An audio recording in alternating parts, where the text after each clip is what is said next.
Hey guys, Lord here, back in with another action figure review. Today we'll be taking a look at the Mythic Legion's Legacies of Mythos, Urzokk from the Legion of Aerithir.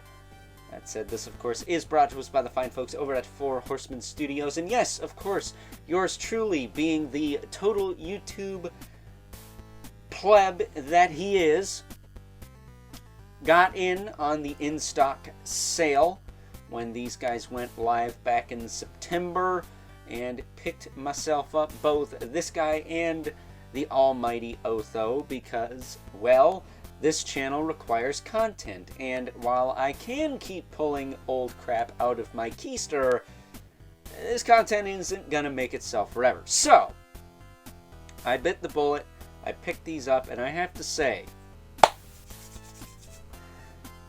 the Four Horsemen are definitely cooking with this line.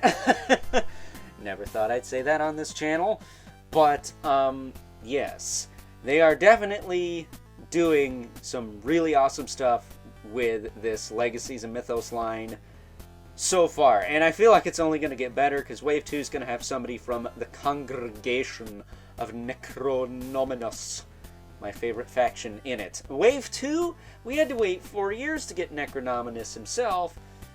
But you know what? I'm not going to complain. I'm going to take that and sit on it until they show who that's going to be. My money is on Malleus, and then the other character is supposed to be from the Order of Aetheron, so if I had to guess, Galeron, because they're both pretty... Well, Malleus not so much so, because he's had an All-Star, but Galeron is very expensive.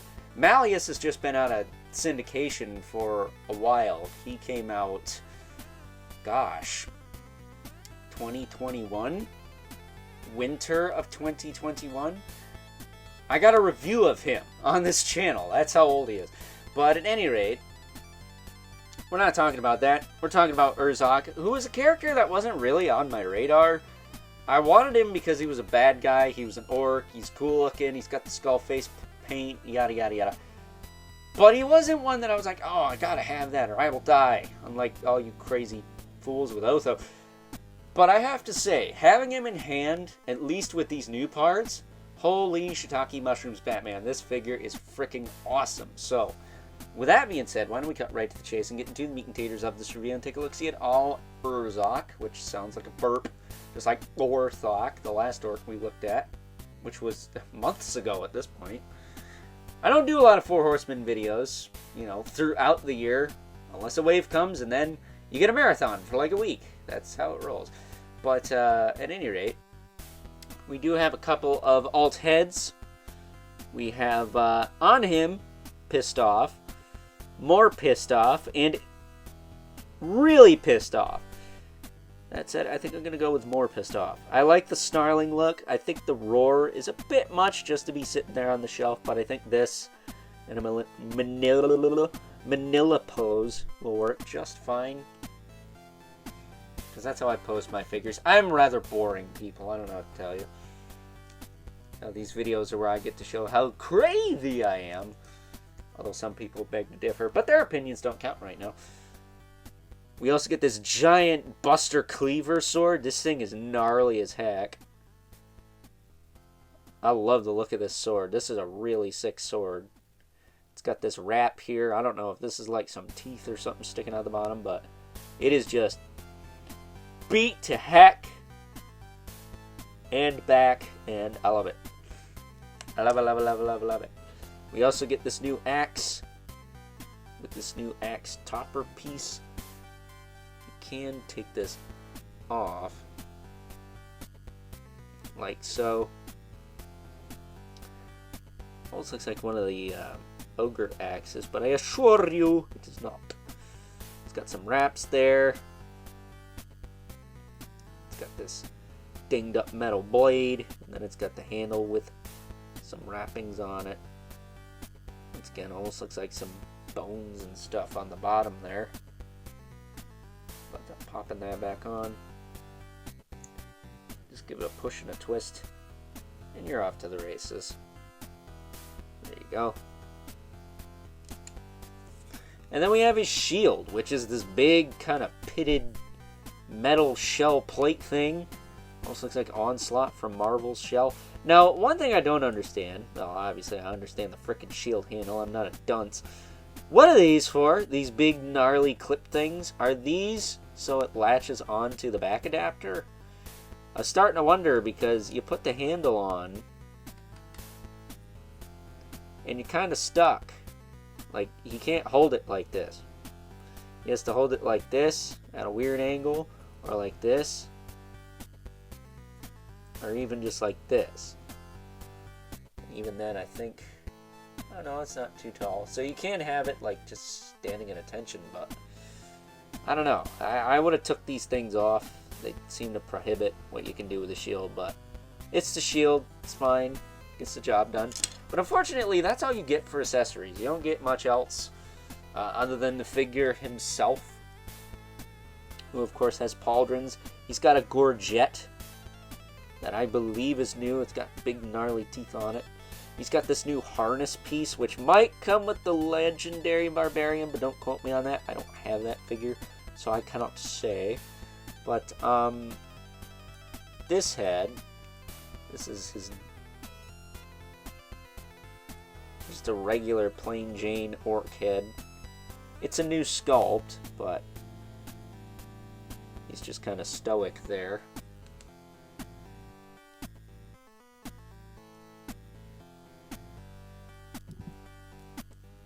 Alright, just making sure that hinge is in place, but let me pop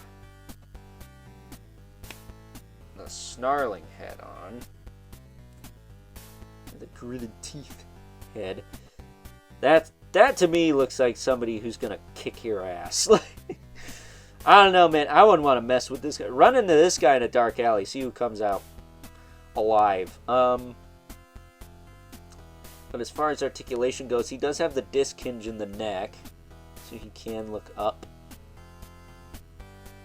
He can look down and whatnot. Can twist there.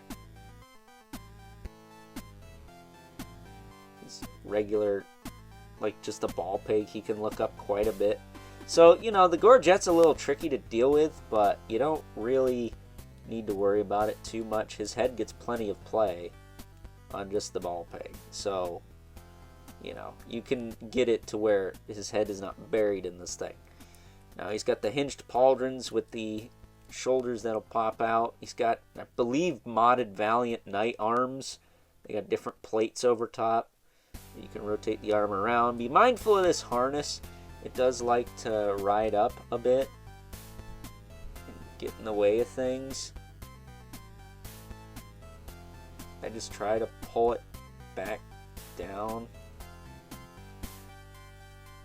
like so. It's a little hard to do, not gonna lie. Once you do it, it's fine. Just keep it out of the way of the gorget and you'll be alright.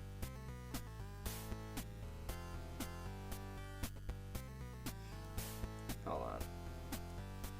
I gotta manhandle this for a second. Damn.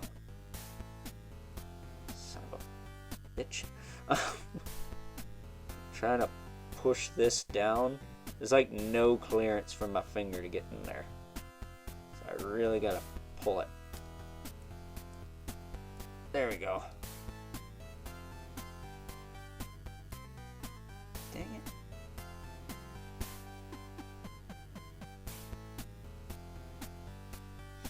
I tend to keep these straps on his shoulders, that way they don't bump into the gorget.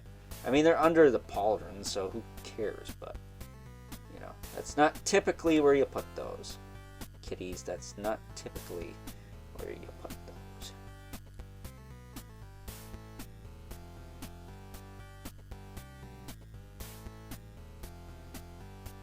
There. Now, as you can see on this side, I got the same thing going on. It's just a little tighter over here, so I don't gotta worry about that. But you do it that way, you keep the gorget from riding up into his face. It's just a little hard to get in there because of all the stuff going on.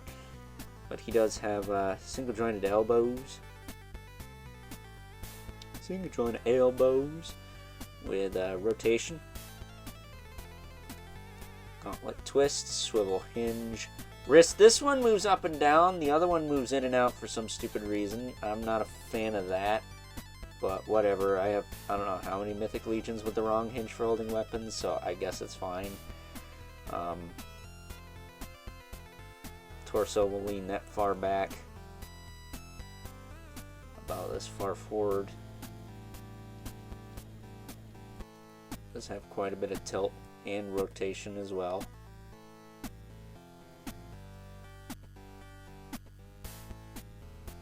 Probably a little more so since I've had him posed up for a little bit for the video.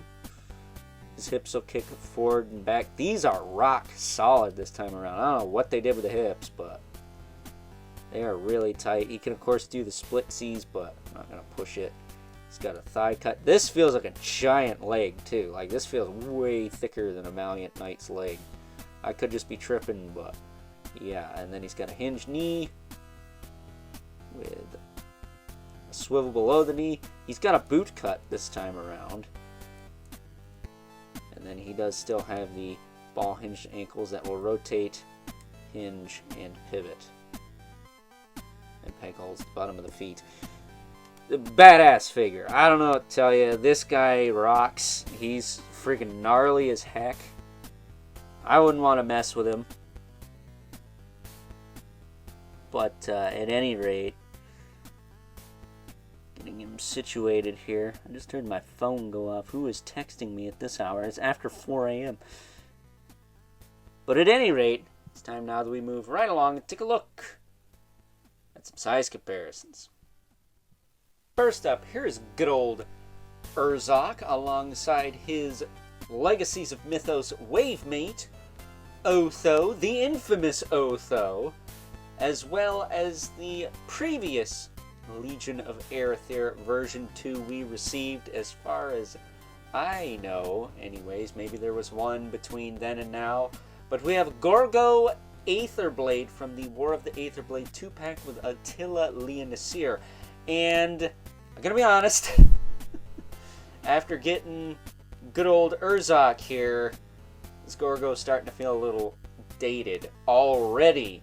Mostly because he does not have the Valiant Knight parts. I don't know why that is, but maybe someday we'll get a version 3 that will have those Valiant Knight parts, because that just seems to be the standard nowadays. Every knight they make has those parts, unless it's a straight up reissue of an older figure, which I don't think they're going to do moving forward, hence why the Legacies of Mythos exists in the first place. Getting these two out of the way.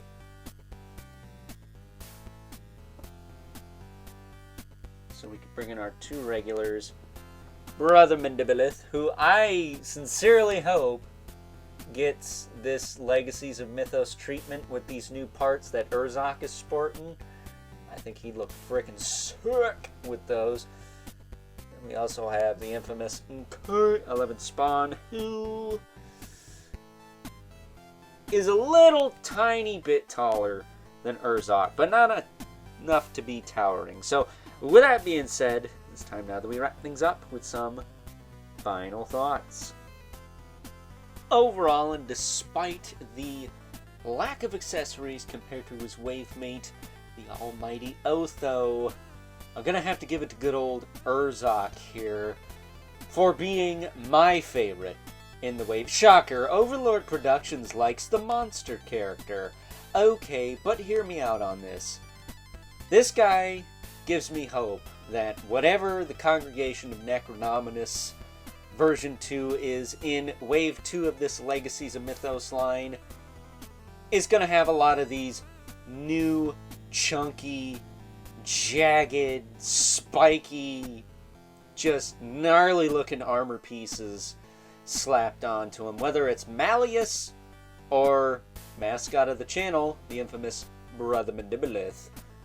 I think we're in for a real treat when Wave 2 of these comes out. I don't know if they'll go with Morgulith, though. I mean, they could. But I think Malleus is probably the most logical choice. But as far as Urzokk is concerned, yeah, these parts kick all the ass, and so does he. So with that being said, hope you guys enjoyed this review. Until next time, catch you guys later.